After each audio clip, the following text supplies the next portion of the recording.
Miércoles 26 de octubre. Saludos, señoras, señores, bienvenidos un día más a este tiempo de comunicación en PTV, este espacio que, como siempre les digo, reservamos para el comentario de la actualidad en base al guión que nos brinda los periódicos que se editan en la ciudad, el diario en la provincia, el diario Córdoba, el diario El Día, diario ABC. Hoy tenemos con nosotros a Rafa Aranda, el redactor jefe del diario Córdoba. Rafa, buenos días. Buenos días. Gracias por estar con nosotros un miércoles más. Un placer volver siempre aquí. Y les decía que hoy tenemos un titular común, bueno, muy parecido, ¿no? Porque ayer, como saben, el rey encargó a Rajoy intentar formar gobierno y así las tres portadas de los tres periódicos recogen esta noticia que es no por no esperada, noticia que era evidente, sí que es la más destacable de los periódicos. El diario Córdoba, a 5 columnas con una tipografía importante, titula "El rey desdramatiza la reforma constitucional. Rajoy se somete hoy a otra sesión de investidura". Empezaría hoy, luego hablamos de cómo va a ser esa sesión. El presidente en funciones acepta el encargo de Felipe VI y será reelegido el sábado en segunda votación. Una predicción que parece evidente o parece que será así, aunque es todavía habrá que esperar que llegue la papeletita esa, o bueno, voto en persona, voto en voz. Luego hablamos de eso. El diario El Día, también a 5 columnas, Rajoy acepta el encargo del rey y ambiciona un gobierno duradero. Foto para el rey y para Rajoy, una foto pequeñita que trae el diario El Día. Esta tarde realizará su discurso de investidura y el sábado saldrá elegido en segunda votación. El Partido Socialista Catalán ratifica su no al candidato y Fernández, se refiere al presidente de la gestora, niega que los socialistas vayan a dar estabilidad al Partido Popular. El diario ABC, portada completa, la primera portada, saben que hay dos en este periódico. Foto para el rey y para Rajoy. Rajoy quiere tener gobierno nombrado la tarde del domingo, dice el diario ABC, aunque partidario de la continuidad, busca un gabinete de ministros dialogante para una legislatura que se ve capaz de mantener 4 años a base de hablar mucho. Bueno, pasa el tema del día, como decíamos antes, tema que no es local, vamos a pasar un poco por encima, pero sí que hay que comentarlo. En principio, lo que se esperaba, no viene ninguna sorpresa. No viene ninguna sorpresa. Esa costumbre tan arraigada en este país de hacer todo el último día, de pegar martillazo el día de la inauguración, pues se vuelve a cumplir, ¿no? Tenemos a final de plazo ya, en los últimos días agotamos el margen que nos daba la Constitución para formar gobierno y no ir a unas nuevas elecciones.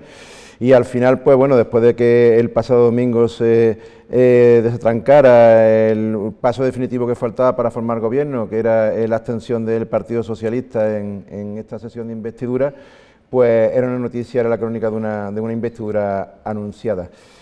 Has dicho antes, bueno, que es un tema que no es un tema en sí local, aunque, bueno, hay ciertos temas de notable interés dentro de Córdoba que estaban pendientes de la resolución de un gobierno, por ejemplo, y uno que es muy importante para las comunicaciones dentro de la ciudad, el desenlace al embudo, a la tranca que hay en la salida de la A4, sobre todo lo digo porque lo sufrimos la gente que vamos a trabajar a diario al polígono, que estaba pendiente de que hubiera un nuevo gobierno para ver qué cantidad de inversión y qué actuación se va a hacer para solucionar ese problema.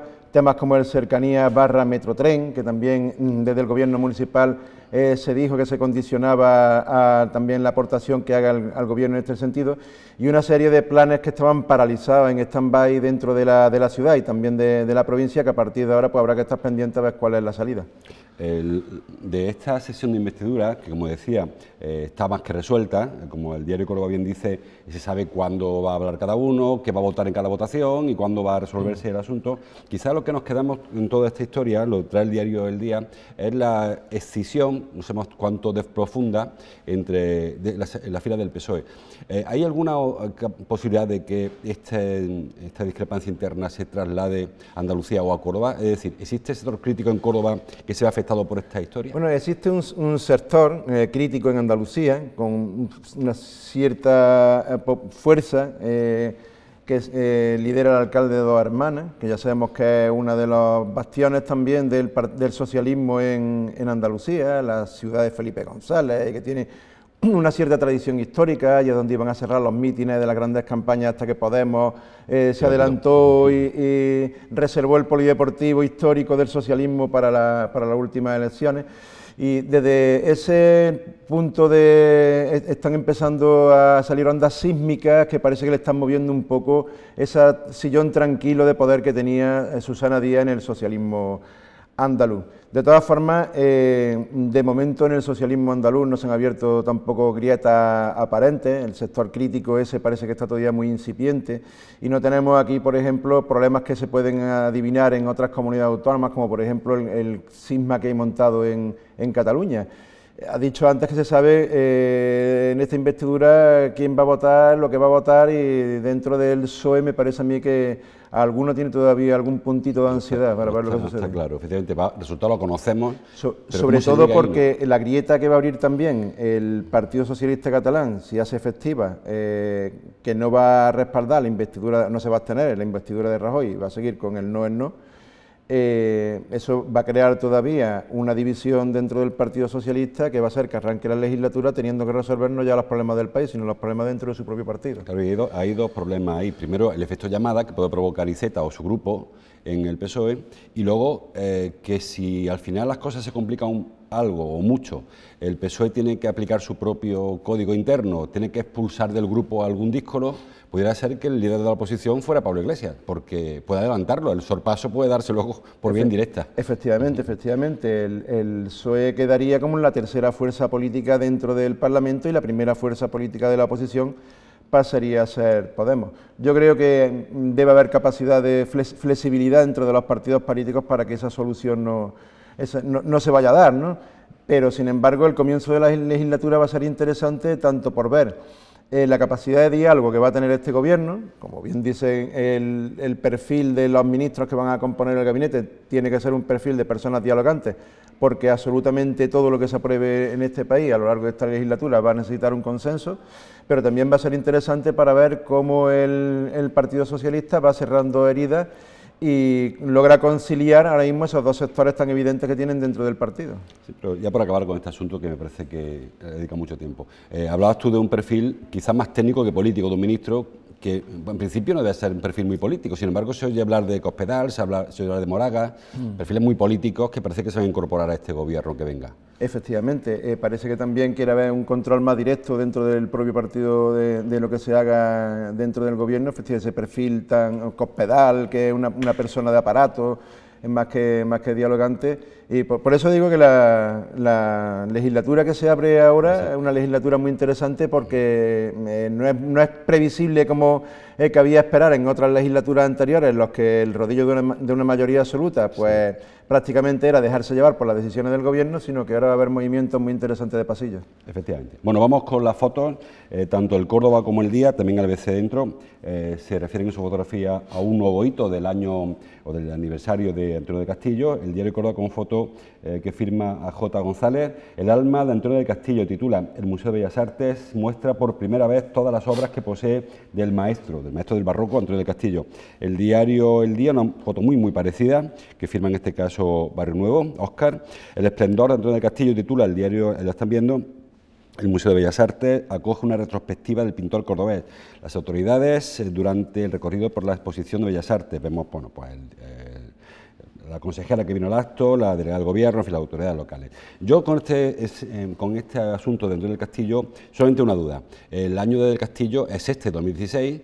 Se nos está pasando un poco el año sin darle la importancia a este pintor barroco, quizás el gran pintor barroco cordobés. Sí, bueno, se cumple el 400 aniversario del Castillo. Córdoba, bueno, no solamente se está pasando el año sin darle la relevancia que tiene Antonio del Castillo, sino que en el año 2016, cuando nos quedamos sin la candidatura, sin la capitalidad cultural europea, se hablaba de que, aparte de eso, al margen, nosotros nos íbamos a encargar de que fuera el gran año cultural de Córdoba, y todavía está por esperar, quedan 2 meses, vamos a tener un calendario muy apretado de actos culturales para cumplir con aquella promesa. Efectivamente, Córdoba vive un poco la mayoría de la cultura solapada por la gran sombra que extiende esa cultura de procedencia de árabe, de la época califal de Córdoba, que es prácticamente el cartel más llamativo de lo que es el legado cultural en nuestra ciudad. Por eso no está mal que de vez en cuando reivindiquemos figuras como la de Antonio del Castillo, porque no todo es cultura, no es toda cultura que ha emanado de aquel periodo árabe en Córdoba, sino que hay otros periodos, sobre todo, bueno, el periodo romano, por ejemplo, que también está muy puesto en valor, pero hay periodos que deben de salir a la luz porque Córdoba ha sido siempre un manantial de saber y de cultura muy importante. Afortunadamente, nos hemos acordado de Antonio del Castillo. Córdoba, cuando se hablaba de pintura, también pues hay una larga sombra de Julio Romero de Torres, que también tienen una cierta mayor relevancia en lo que es el potencial cultural de la ciudad.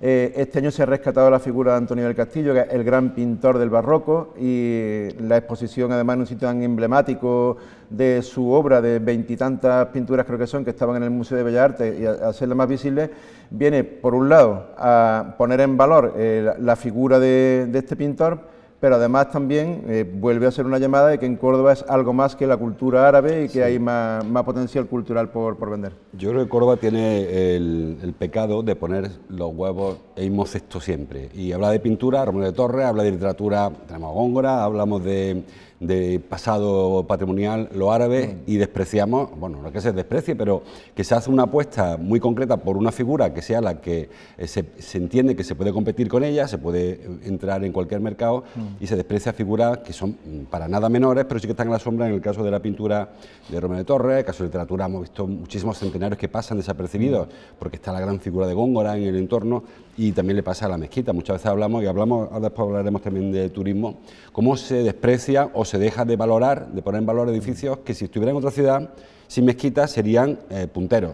En el caso de Córdoba. Es que parece como si se hubiera tendido un puente en la historia del siglo XIV-XV hasta nuestros días para hacer ya, bueno, pues una valoración más contemporánea del arte, y eso, y solapemos un poco todo el bagaje cultural que tiene esta ciudad, que es muy fuerte, muy importante, desde la época árabe hasta nuestros días.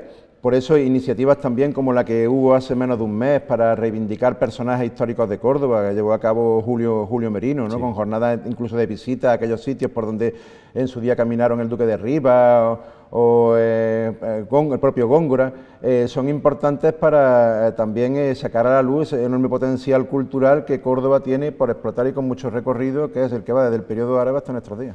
Yo no quiero comparar porque sabes que muchas veces esto de las comparaciones, pero creo que en Sevilla, creo que además está en San Telmo, hay una galería de sevillanos ilustres que si la repasas no son tan ilustres, vamos, cada cual lo suyo le parecerá muy ilustre, pero probablemente en Córdoba haya un nivel mayor que los que allí se exponen o se exhiben o se muestran, y nosotros lo despreciamos, como que teniendo un par de referentes así a un gran nivel, el resto, un día hablaremos de Córdoba ilustre. Vamos avanzando. Hay otra información que repiten todos los periódicos, y es el paso atrás o de la marcha atrás del gobierno municipal en cuanto a la subida del IBI. En principio se anunció una subida grande, que era en torno al 6%, luego se rebajó al 4%, luego se rebajó al 3%, luego se rebajó al 2%, y ahora se ha congelado. Como pase un par de días más, al final no van a devolver dinero.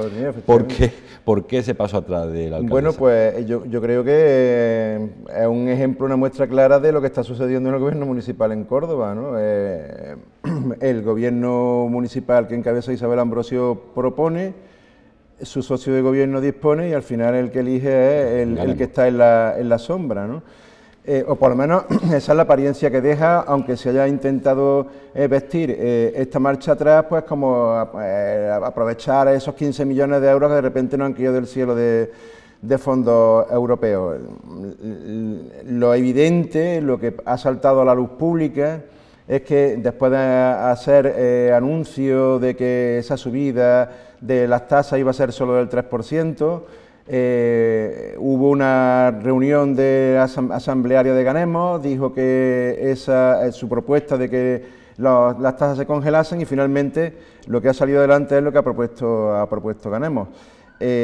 Como digo, esto deja muy manifiesto que el papel de Ganemos dentro del gobierno municipal no es un papel meramente testimonial y de votar a favor del gobierno municipal, sino que tiene más incidencia en principio de lo que incluso yo creo que el propio cogobierno esperaba. También el PP también ha dicho que se puede abstener si se congelan este impuesto, e incluso decía que si se llegan a rebajar algún otro impuesto, puede incluso votar sí. Digo esto porque todos pensamos que la alcaldesa busca el voto de Ganemos, pero también quizás busca una colaboración del PP en previsión de que haya que romper algún día una relación de estas que tampoco se ven tan naturales desde el punto de vista socialista, quizás más que desde el punto de vista del gobierno municipal. Es decir, puede ser que ese pacto de gobernabilidad con Ganemos no sea tan sólido como pensamos, y la alcaldesa esté guiñando también a la oposición. Hombre, la aritmética que hay ahora mismo dentro del gobierno municipal se presta a que haya ese juego alguna vez que vaya incluso en contra de la propia lógica política, ¿no?, de que el partido del gobierno tenga que buscar apoyo en el principal partido de la oposición, porque llegará un momento en el que, bueno, ya se ha visto incluso al hilo de lo que ha sucedido a nivel de la política general, en el tema de la investidura, Podemos ya anunciar que va a estudiar algunos de los pactos que hay de gobierno en comunidades autónomas y en alguna capital de provincia. Entonces, me imagino que también el gobierno municipal deberá de estar con la guardia levantada por si en Córdoba precisamente sea uno de estos casos, ¿no?, y tenga que pactar de vez en cuando con el gobierno del PP.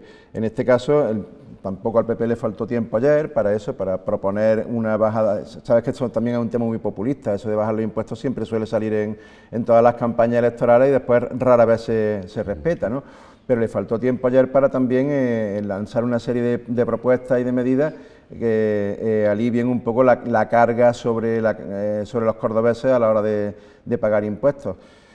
Al igual que se prevé una legislatura a nivel nacional que sea muy interesante en lo que es el juego de la estrategia política, en el plano de la política municipal estamos también en una perspectiva de esa, de mucha mano derecha a la hora de negociar y de llevar adelante políticas consensuadas, porque aquí pueden empezar a destaparse acuerdos a diestro y siniestro en el momento más inesperado.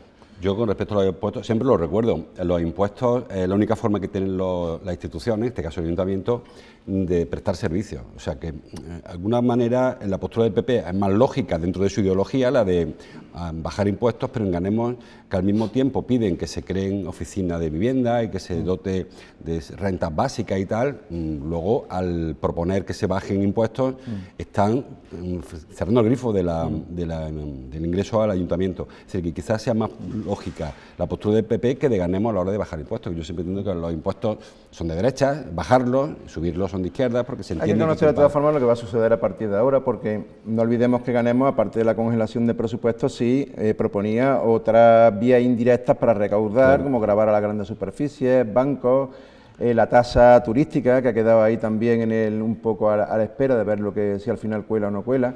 Y la propuesta que hace el Partido Popular va incluso a bajar la tasa del agua, ¿no?, que sería una medida muy populista dentro de... Incluso propone, creo que el PP también, la exención absoluta de vehículos de más de 25 años en cuanto al impuesto de circulación, el sello que decíamos los... Bonificaciones para las familias numerosas. Al final lo que tú dices, nos van a tener que devolver dinero.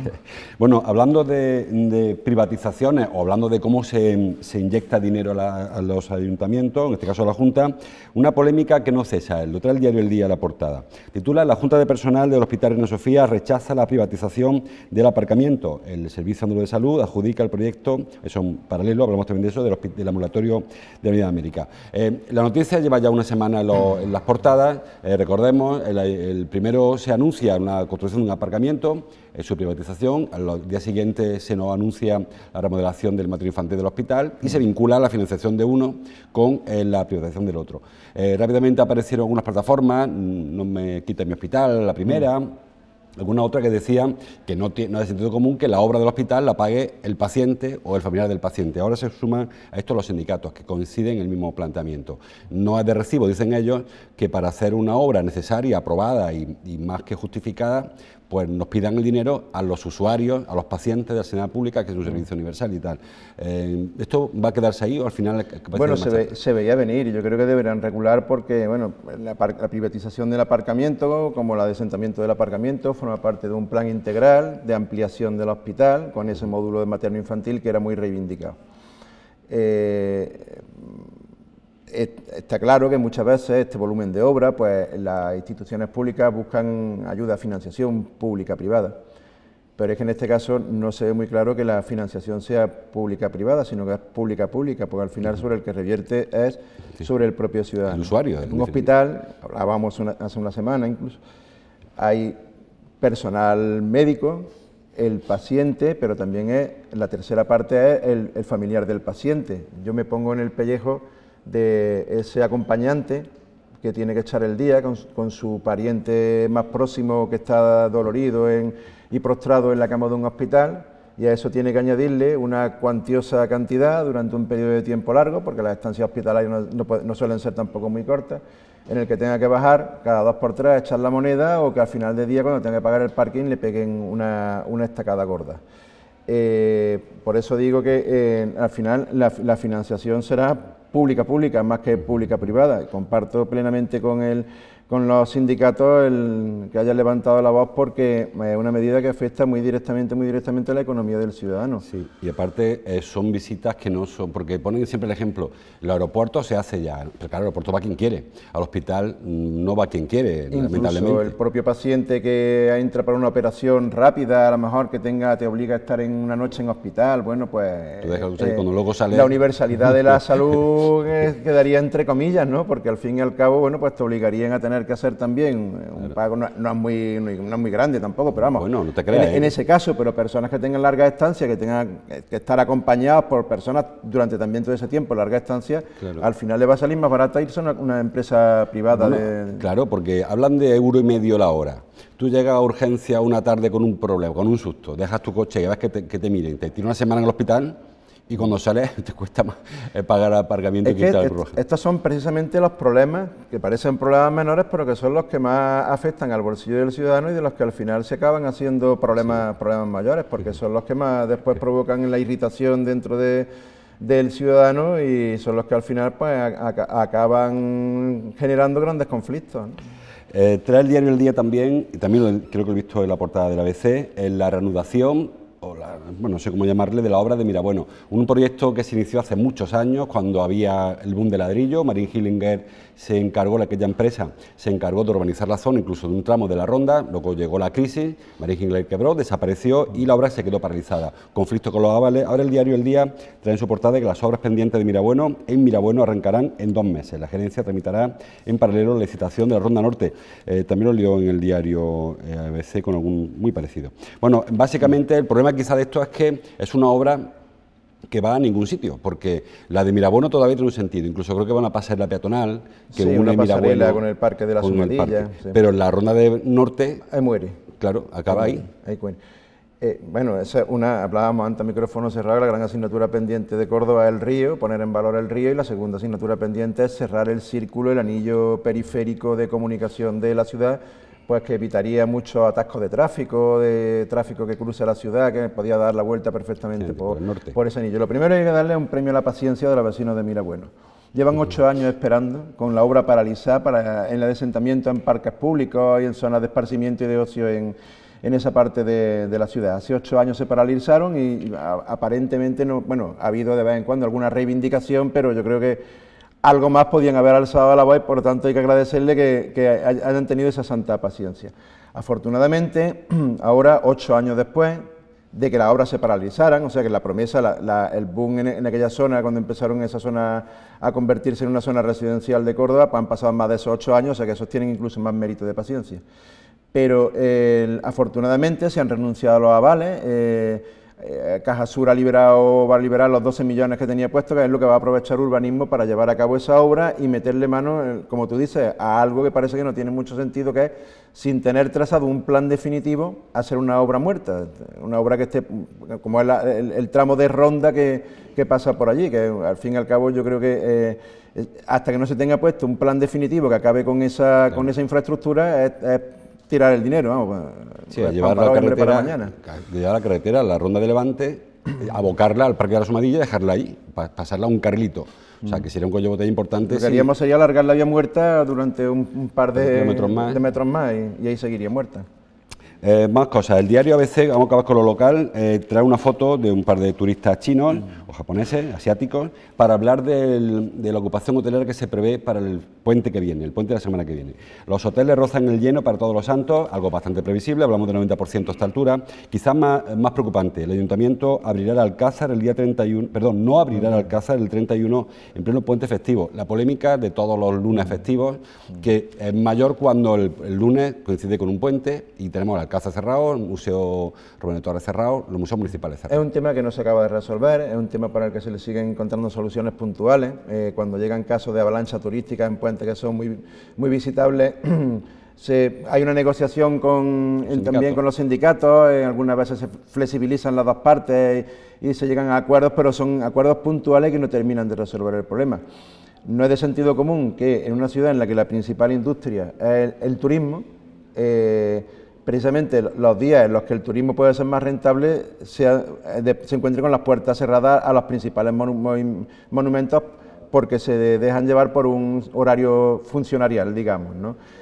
Por lo tanto, aquí sí que hacía falta una mesa, en la ciudad de las mesas, yo creo que aquí sí que haría falta una mesa o unos taburetes para sentarse y de una vez por todas desatascar ese tema y hacer un plan integral que siente ya las bases para que cuando llegue este problema no tengamos que estar 48 horas antes siempre hablando de si pueden abrir los museos o no pueden abrir los museos los días festivos. Sí, pero el fondo del todo está el famoso consorcio de turismo, porque a lo mejor la solución sería más integral.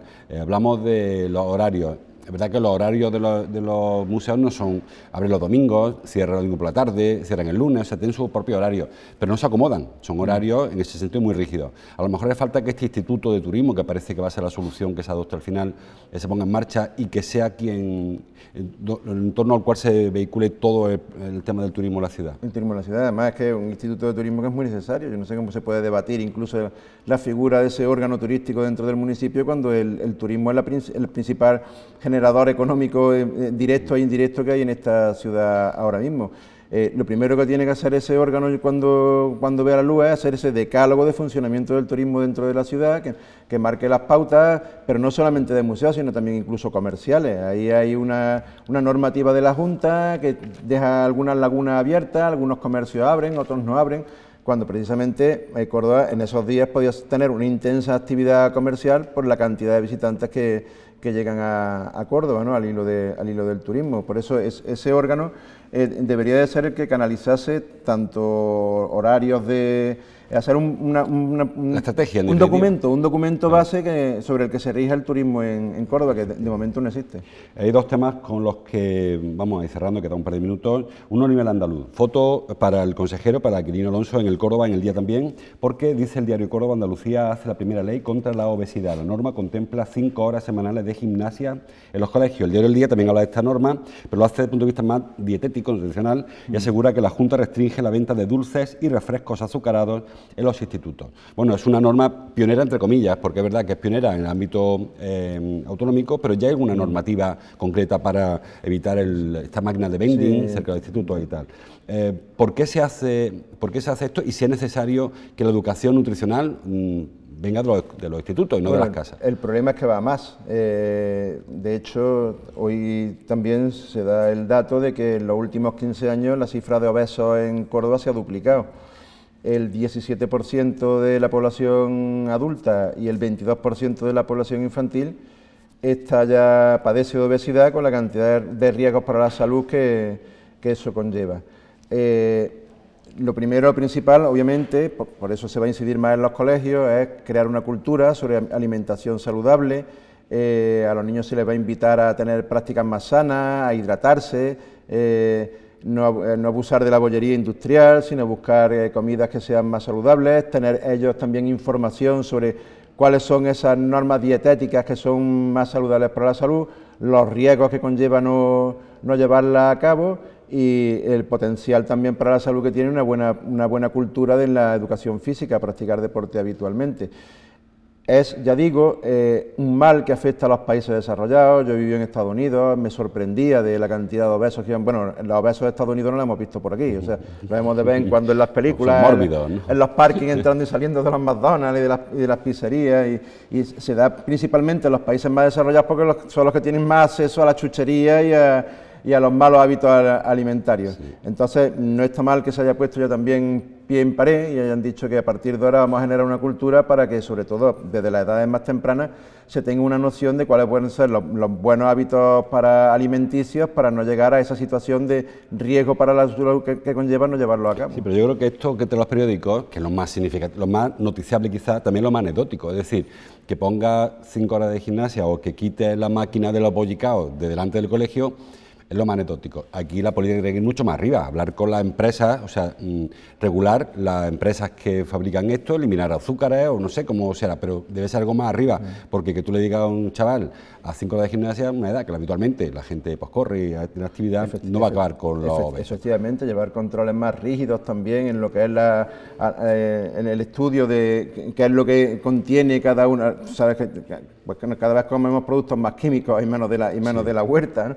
y más de piscifactoría y menos directamente del mar. Qué es lo que contiene, qué productos químicos, qué productos engordantes conllevan esa alimentación, y hacer un seguimiento, una inspección mucho más rígida. La semana pasada nos sorprendimos con la noticia de la cantidad que gastan Coca-Cola y Pepsi para que nos salgan a la luz, en la cantidad también de azúcares que conllevan sus refrescos, que también son engordantes. Y grabar, y acabamos con esto, grabar con impuestos las bebidas más azucaradas, que provoquen algún problema de salud, no solamente el de obesidad, sino otros problemas añadidos, que además luego generan un gasto a la sanidad pública. Es decir, y tienes que pagar el parque. Claro, encima tienes que pagar el parque. Para terminar, en un medio minuto, que está esperando María Ángeles ya, el tema de las cenizas, que creo que es un tema que también ha presentado los periódicos y que también es significativo. El diario Córdoba titula: "La Iglesia veta esparcir o tener en casa cenizas de difuntos". El diario El Día, la parte superior: la Iglesia prohíbe esparcir las cenizas de los difuntos o conservarlas en casa. Y el diario ABC, supongo que no traerá, aunque es un tema que, bueno, por ahí andará. No creo que esté en la portada. Pero bueno, sabemos la línea editorial del ABC, aparecerá dentro. Esto que en principio es una cuestión que afecta solamente a los católicos, es una recomendación además que ha hecho el Papa, no ni siquiera lo ha hecho con carácter punitivo, creo, o sea, la forma que tenga la Iglesia de castigar a su desobediencia, sí que puede ser muy significativo. Es verdad que ahora hay muchas personas que se van a Trasierra, depositan ceniza, o se van al río, se van al mar. La Iglesia lo hace desde un punto de vista espiritual, pero quizás esto debía que haberlo regulado también desde el punto de vista, pues no sé, sanitario incluso, ¿no? No sé hasta qué punto esto está demasiado dejado, lo del Sí, bueno, yo desconozco realmente qué incidencia tiene tener la ceniza en casa desde el punto de vista sanitario. Recuerdo aquel caso del aficionado del Betis que iba con su padre y metió la ceniza de su padre metió en un botecito y lo llevaba a ver los partidos de fútbol y no pagaba entrada el padre cuando entraba. Efectivamente, bueno, eso forma también más parte del ritual tradicional de honrar a la memoria de nuestros difuntos, de intentar prolongar la vida del alma a través de un rito religioso, más que creo que el propio incidencia que pueda tener en la salud en sí. Es un tema también de respeto a nuestros difuntos. Yo creo que va más relacionado con temas de conciencia, como casi todos los religiosos. Ético, espiritual es más que otra cosa en este caso. De todas formas, hoy no hablan los periódicos de las alúas. He hecho en falta la invasión de alúas que hubo allá en Córdoba, la plaga de alúas, era el tema de... Ayer en cuanto se vio el sol... ¿Qué es lo que pasaba con las alúas? En cuanto se vio el sol un ratillo, nos vimos inundados de alúas. Muchas veces los periódicos damos la espalda a la realidad, al tema que realmente interesa. Pues hasta aquí llega este recorrido, este repaso. Gracias, Rafa, como cada miércoles, por esta visita. Como siempre, interesantísima la aportación del redactor jefe del Diario de Córdoba. Nos vemos el miércoles que viene. Ahora nosotros seguimos con el programa, en este caso con el desayuno de María Ángeles Mellado, que tiene en su cocina a José Manuel Rosario, que es el director del Festival Internacional de Cortos, que comenzó ayer, si mal no recuerdo. Así que nosotros volveremos mañana, le dejamos con María Ángeles. Hasta mañana, que será jueves. Gracias por su atención.